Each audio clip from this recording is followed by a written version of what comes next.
بسم اللہ الرحمن الرحیم۔ السلام علیکم۔ بغداد کو بغداد کہنے کی وجہ۔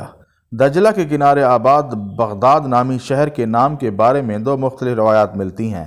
اس جگہ نوشیروان عادل کا قدیم باغ تھا جہاں وہ بیٹھ کر انصاف دیا کرتا تھا، جس کا نام اس کے عدل کی مناسبت کی وجہ سے بغداد تھا، جو مسلسل استعمال سے بغداد بن گیا۔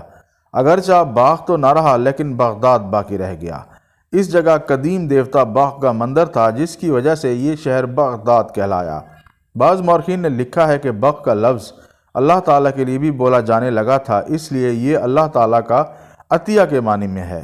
عالم اسلام کی عظیم الشان سلطنت عباسیہ کے دور میں عباسی خاندان کے دوسرے خلیفہ منصور نے اس شہر کی بنیاد رجب 141 ہجری سن 758 میں رکھی اور اس کا نام دارالسلام یا مدینۃ الاسلام رکھا، لیکن یہ نام شہرت نہ پا سکا۔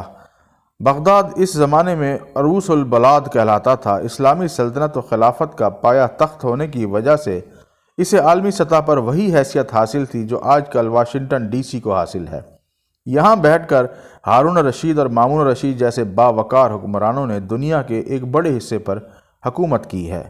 ہارون الرشید کی سلطنت کی وسعت کا اندازہ اس کہاوت سے کہا جا سکتا ہے کہ ایک روز خلیفۃ المسلمین ہارون الرشید اپنے چند درباریوں کے ہمراہ کھلے میدان میں تھے۔ کافی عرصہ سے بارش نہیں ہوئی تھی اور خشک سالی کا سامنا تھا۔ اچانک ایک طرف سے بادل نمودار ہوئے۔ بادشاہ نے آسمان کی طرف دیکھا اور خوشی کے ساتھ بادل کے چھا جانے اور برسنے کا انتظار کرنے لگا۔ تھوڑی دیر میں وہ بادل سر پر آئے مگر برسے بغیر آگے نکل گئے۔ ہارون الرشید نے حیرت سے آگے بڑھتے ہوئے بادلوں کو دیکھا اور ان سے مخاطب ہو کر کہا، اچھا تمہاری مرضی، مگر جہاں بھی برسو گے خراج تو مجھے ہی آئے گا۔ جزاک اللہ۔